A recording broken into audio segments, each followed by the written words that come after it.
It was late 1943 when a group of German officers, their desert-worn uniforms, a stark contrast to the placid American landscape, found themselves under escort in a small, unremarkable town. Captured in the sands of North Africa and transported across an ocean, they were men suspended between a war they had lost and a future they could not imagine.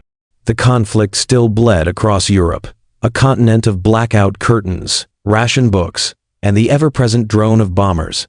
But here, on streets lined with humming neon advertisements and cars parked nose to tail in gleaming rows, life moved with a rhythm of peaceful, almost arrogant, normalcy. They marched in a tight, silent column, the scrape of their boots on the pavement, the only sound that betrayed their military bearing. Their guards, relaxed but watchful, led them toward a building with a wide glass front. As they passed through the swinging doors, the world outside fell away, replaced by a spectacle so overwhelming that for a moment, even these hardened veterans were struck dumb. It was a supermarket, a cathedral of commerce that stretched farther than their eyes could immediately comprehend. The light was the first shock bright, steady, and unblinking, free from the fear of enemy aircraft. It was a clean, artificial daylight that illuminated rows upon rows of shelves so perfectly and densely stocked it felt utterly unreal.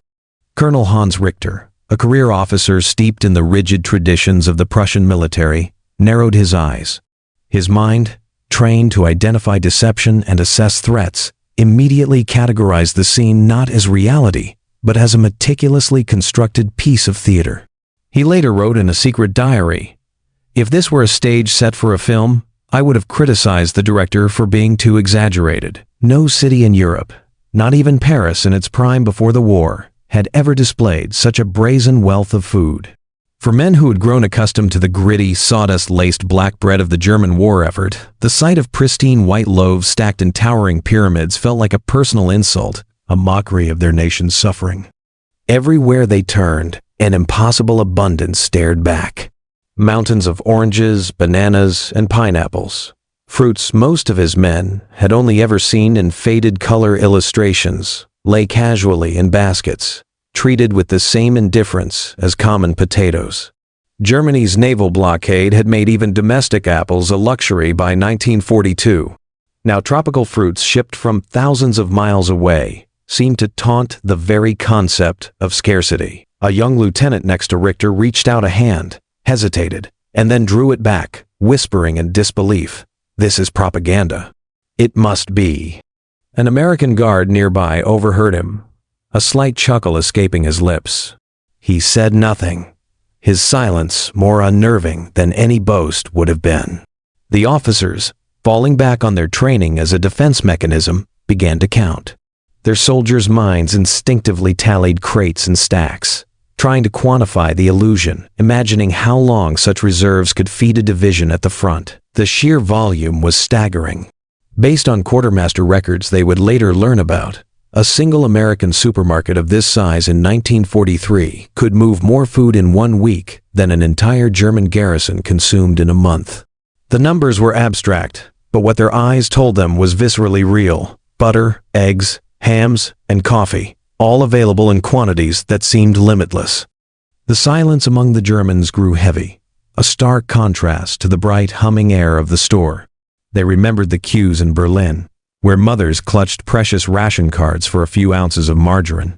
They remembered their own soldiers on the Eastern Front, who considered a dinner of watery turnip soup a welcome reprieve during the brutal winter campaigns. And now, they stood before an entire aisle devoted to nothing but breakfast cereals, another to canned vegetables stacked with the precision of ammunition. One officer, his voice barely a whisper, muttered, "We have been deceived. Either our government does not know the truth of this place, or it lies to us all." What disturbed them most, however, was the casualness of the shoppers. Housewives pushed wire carts with a serene lack of urgency, pausing to choose between different brands of canned peaches, as if such variety were a natural right. To the Germans, a single one of those cans would have been a treasure, a luxury worthy of bribing an officer or smuggling across a border. Yet here, a small child tugged at his mother's sleeve, whining for a different flavor of jam. As they stood there, paralyzed by the spectacle, a guard approached one of the younger officers and offered him a small, curved glass bottle of Coca-Cola. The German took it, studying the dark amber liquid with suspicion. He had heard whispers of this drink, dismissed as a frivolous and decadent American confection. With a twist of the cap, a sharp hiss broke the silence. He took a cautious sip. The sensation was alien, intensely sweet, effervescent, and tingling with a strange energy. In that single fleeting moment, he understood. This was not a theater. This was not a staged deception. This was daily life. As he lowered the bottle, still fizzing in his hand, he felt the first real crack open inside the fortress of certainty he had carried across the Atlantic.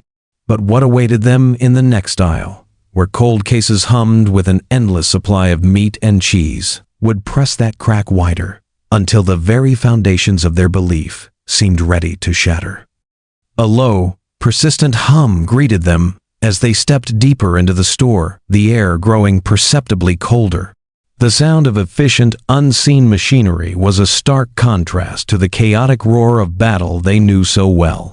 What they saw next made the mountains of fresh fruit seem like a mere prelude, an appetizer for the main display of power. Along the left wall stretched a shining, endless sea of canned goods, stacked with a military precision that was both familiar and deeply unsettling. Tin after tin, label after label, they formed a bulwark of provisions. Bright, cheerful colors promised peaches, corn, beans, rich soups, and dark coffee. It was an army of sustenance, silent and patient, standing at attention. Their eyes scanned the shelves, and then one of the officers froze, pointing with a subtle, rigid finger. Murmurs rippled through the group. It was a section for dog food. Tins bearing images of healthy, happy dogs were stacked neatly, their labels more colorful and robust than the drab paper used for ration coupons back in the Reich. In Germany, any edible scraps were a blessing for soldiers on the front lines, let alone civilians. Here, a special category of food, prepared and packaged with industrial care, was reserved for household pets. The concept was so alien, so decadent, it bordered on insanity. Colonel Hans Richter, who had maintained a stoic silence, stopped mid-step. His mind, always calculating logistics and supply, was reeling. This was not food. It was a weapon system. He saw not cans of beans, but units of morale. He saw not stacked peaches, but months of fighting capacity that required no supply lines to the front. His diary would later record the chilling clarity of his realization. The enemy's arsenal is not only steel and oil, but shells that never end. If these tins are real, their capacity for war cannot be exhausted. The numbers, which they would later learn, confirmed his terror. In 1943, American factories were producing over 40 billion cans of food annually, more than 20 times Germany's entire wartime output. Each supermarket was not just a shop. It was a forward operating base in a vast, invisible war of production, a node in a system of preservation and distribution that Germany could never hope to match. The most painful sight, however, was the surplus. Behind gleaming glass counters in the refrigerated section lay items that were the stuff of dreams in wartime Europe. Fresh milk, chilled butter and golden bricks, and thick slices of bacon sealed neatly in paper. Germany had struggled to provide even its elite SS troops with adequate fat rations during the brutal winter on the Eastern Front.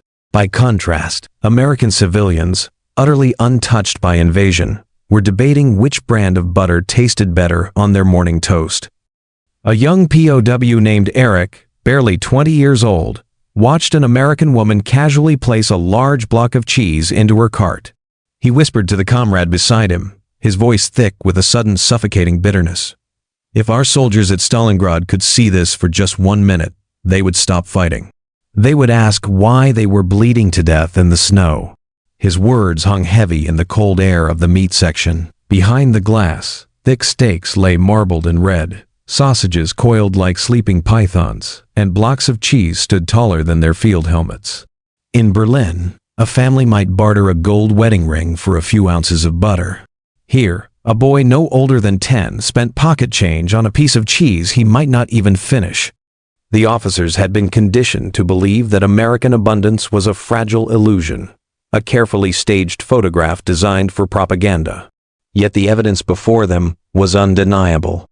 They watched clerks wheeling carts from a back room, restocking shelves with a casual efficiency that suggested warehouses overflowing just blocks away. This was not a static display. It was a river of goods, constantly flowing. Their minds, trained in the brutal calculus of war, could not escape the conclusion. An army starved of fuel and food could not win against a nation that fed its pets better than it fed its soldiers. And as they turned away from the refrigerated cases, the sheer, crushing weight of this tin-plated arsenal pressed down on them, suffocating the last remnants of their defiant hope. The officers moved on, the sight of the endless food stores churning in their minds. But, as they rounded another aisle, their attention was pulled from the shelves to the ceiling. Overhead, casting a brilliant and shadowless glare upon the scene of plenty, glowed rows of fluorescent tubes. They hummed with a quiet, confident energy, producing a light as steady and unwavering as daylight. It was a clean, almost sterile illumination that made the colorful labels on the cans and boxes shimmer as if they were precious metals. For men who had spent years living under the strict discipline of nightly blackouts, where the single ember of a cigarette could draw a devastating air raid, such uninterrupted brilliance felt profoundly unnatural, almost supernatural.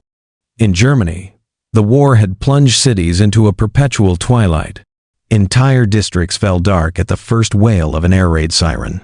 Cityscapes had been dimmed to murky shadows, vital factories concealed beneath immense camouflage nets, and street lamps extinguished by government decree.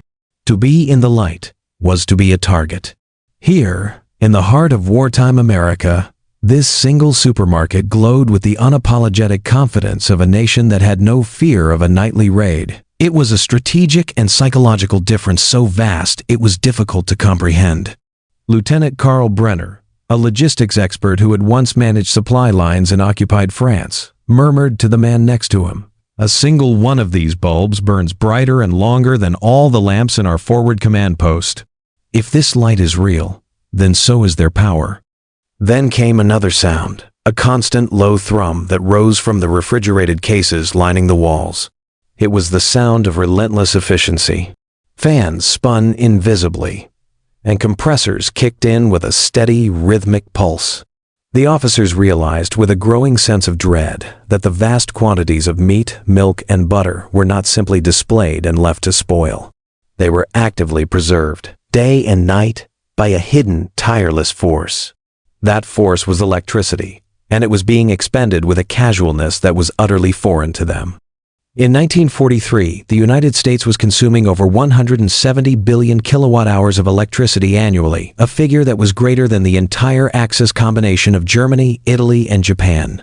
The Reich, crippled by coal shortages and relentlessly bombed power plants, rationed its electrical currents so tightly that non-essential factories were often forced to shut down at dusk.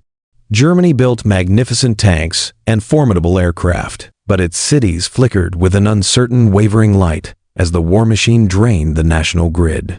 By stark contrast, here was a nation spending an immense amount of that same power simply to keep milk, butter, and ice cream cold for its civilians. One of the younger officers, driven by a morbid curiosity, pressed his palm against the cold glass of a dairy case. He flinched, not from the temperature, but from the sudden, visceral understanding of what it represented. For the first time in years, he felt the chill of true, unassailable abundance.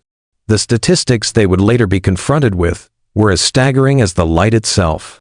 America had more than 2,000 major power plants operating by mid-war, some so vast that a single one, like the facility in the Tennessee Valley, produced enough current to light all of Berlin. They had been raised on a doctrine of national triumph through discipline, will, and sacrifice. But what discipline could possibly match a system that could casually freeze thousands of pounds of meat for a single town, while simultaneously fueling fleets of long-range bombers, thousands of tanks, and an entire navy on two fronts? Colonel Richter, The eldest and most outwardly composed of the group stood staring at the lights, his face a mask of grim contemplation. He whispered, his voice bitter with revelation, "If every household in America shines like this, then we are not fighting an army. We are fighting a continent of light." Their doctrine of scarcity and heroic sacrifice felt hollow and foolish in a land where power itself was just another commodity, too cheap and plentiful to even notice. As the officers turned to leave the dairy section, their minds still reeling from the implications of America's electrical power, their attention was stolen by movement, seen through the wide glass doors at the back of the store. A truck, large and painted in bright company colors, was reversing with practiced ease into a loading dock. Its engine hummed with a quiet power that was the antithesis of the groaning, fuel-starved military transports they were used to. The loading dock doors swung open, and the German officers watched, transfixed, as workers in simple overalls began unloading crate after crate of milk, butter, and fruit. To an American, the truck would have been an unremarkable everyday sight. But to these men, it was a profound revelation. This was not a military convoy requisitioned for a critical mission. It was not a government ration truck making a rare and celebrated delivery. It was one of thousands of civilian vehicles, part of a commercial network that ran with the punctuality of an army and the scale of an empire. In Germany, the railway system was clogged with troop movements, and chronic coal shortages had already reduced civilian supply lines to a desperate trickle. By late 1942, entire provinces had endured weeks without a consistent delivery of bread. Here, in the middle of a global war, a refrigerated truck arrived with clockwork regularity at a small-town supermarket.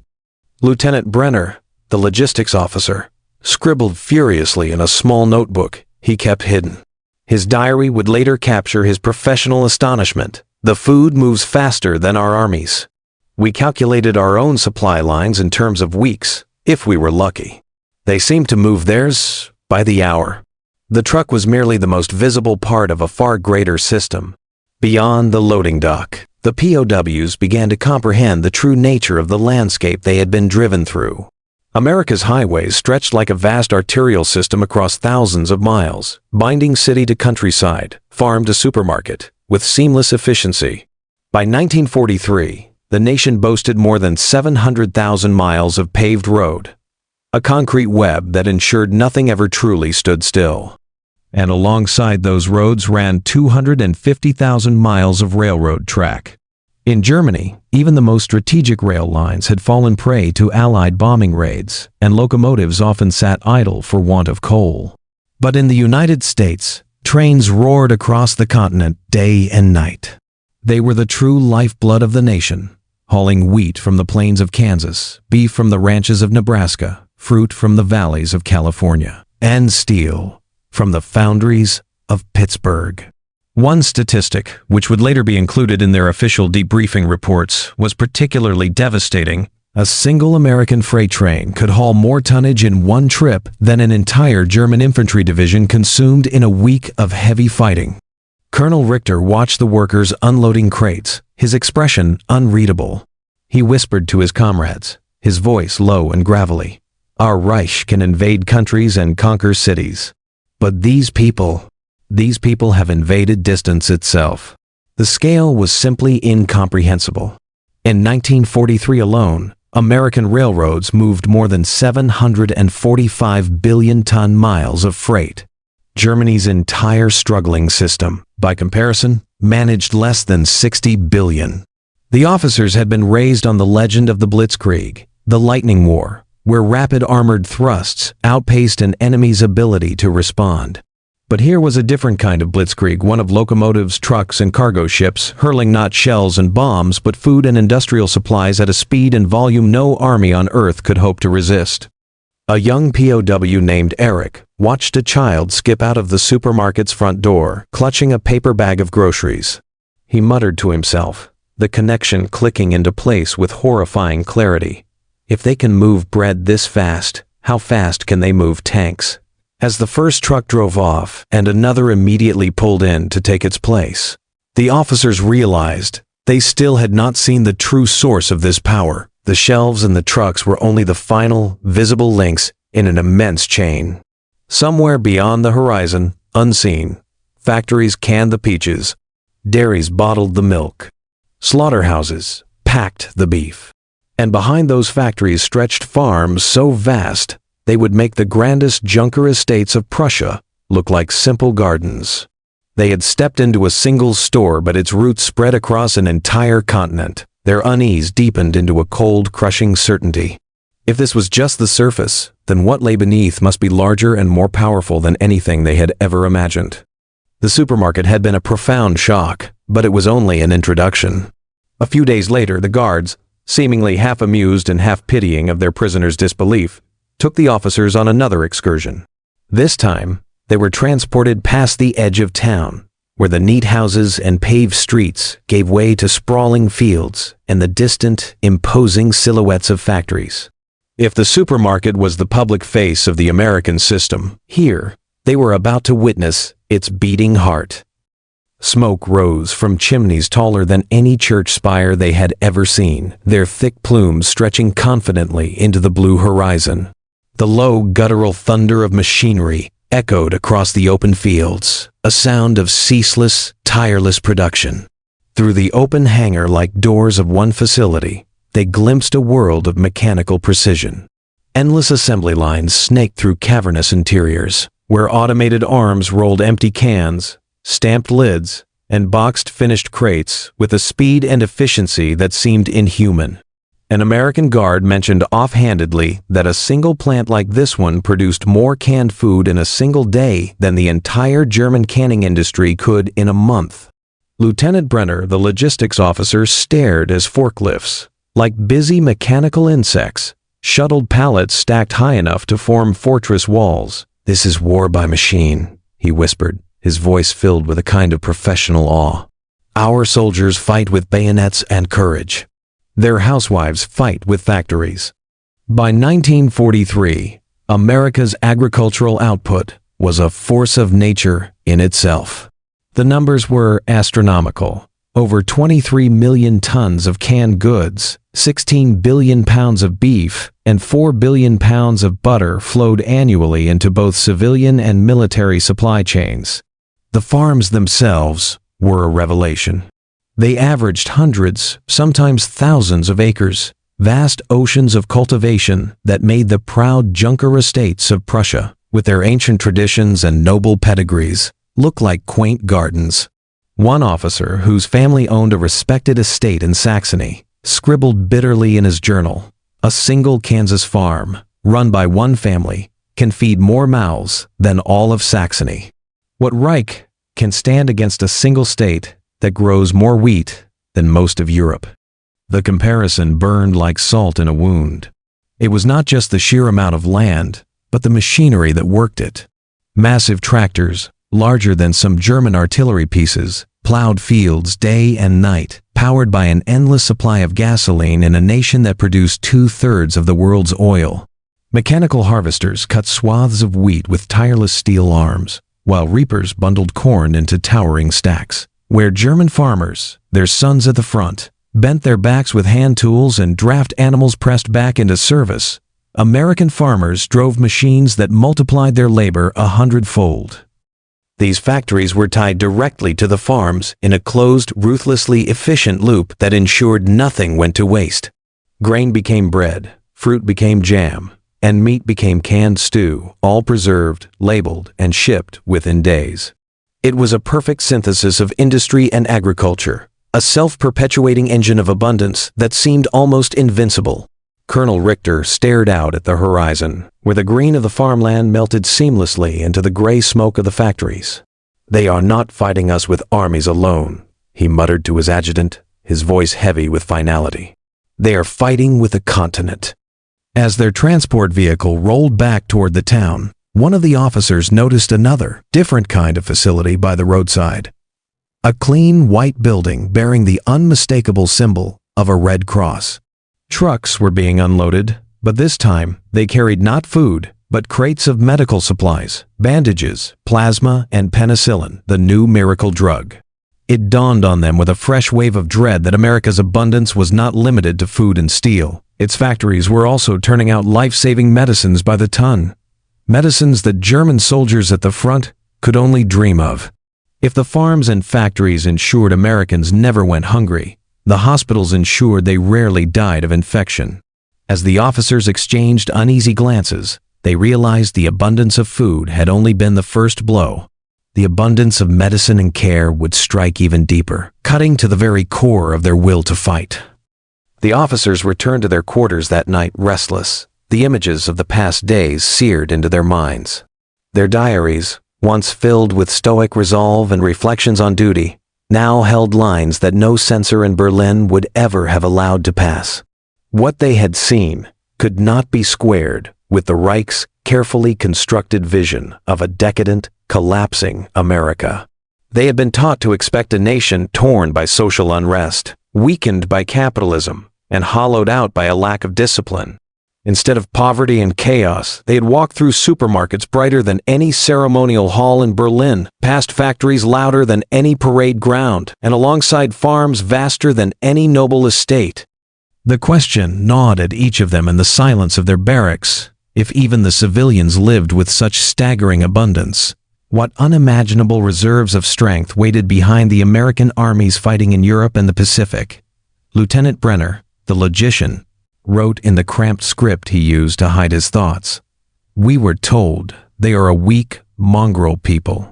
Yet if this is what their weakness produces, then what on earth does their strength look like? The words on the page revealed what they all now feared to admit. The very foundation of their ideology, built on the supposed superiority of German will and sacrifice, was crumbling under the weight of sheer, undeniable evidence. For one young officer named Eric, the experience was a violent collision of two realities. He had grown up in Hamburg, where Allied bombing raids had turned entire city blocks to ash and rubble. He carried with him the visceral memory of his mother, her face etched with worry, queuing for hours in the bitter cold to receive a few ounces of rancid butter. That memory now clashed violently with the image of American children casually tossing half-finished sandwiches into trash bins outside the first supermarket. He simply could not reconcile it. My mother would weep if she saw such waste, he whispered into the darkness of the barracks. For Eric, the war had been framed as a noble struggle for Lebensraum, for survival itself, a desperate, heroic defense against a world bent on starving the German people. But here, food was so plentiful it was treated with indifference. Colonel Richter, older and more rigid in his beliefs, clung to his silence the longest. Yet even he, the very model of a Prussian officer, felt the tremor of doubt that had shaken his subordinates. He had built his entire career, his entire identity, on the pillars of discipline, obedience, and the unshakable conviction in Germany's destiny. But as he stood by the window, staring at the glowing streetlights outside the barracks, he muttered to himself, "If this is their ordinary, daily life, then our most extraordinary struggle cannot possibly prevail." Reports and whispers circulated among the prisoners, passed from guards who spoke more freely than they should have. American production had reached levels that were previously unthinkable, a fantasy. Over 96,000 aircraft built in 1944 alone. A new Liberty ship launched, on average, every 3 days.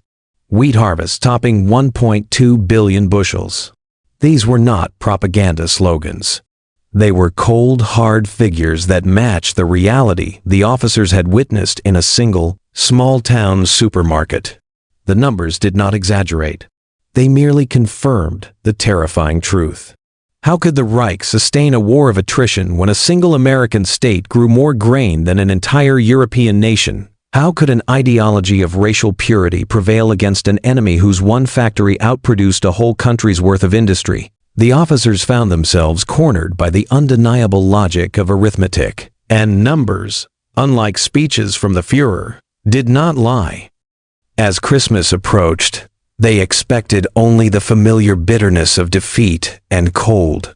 Instead, they watched in stunned silence as local American families, organized by churches, delivered parcels to the POW camp. They brought tobacco, sweets, and warm hand-knitted scarves, small comforts offered to men they had been trained to see as monstrous enemies. This unexpected, almost casual generosity struck deeper than any statistic. For one brief, surreal moment, Eric held in his gloved hands a perfect red apple, a small ribbon tied around its stem. He stared at it for a long time, longer than he had ever stared at a weapon. It was not a ration. It was a gift. That night, he wrote the final entry in his diary. They fight us with a tsunami of steel and food. And then, they fight us with kindness. What is left for us to believe in? The Reich had commanded them to believe in the virtue of scarcity, in the honor of sacrifice.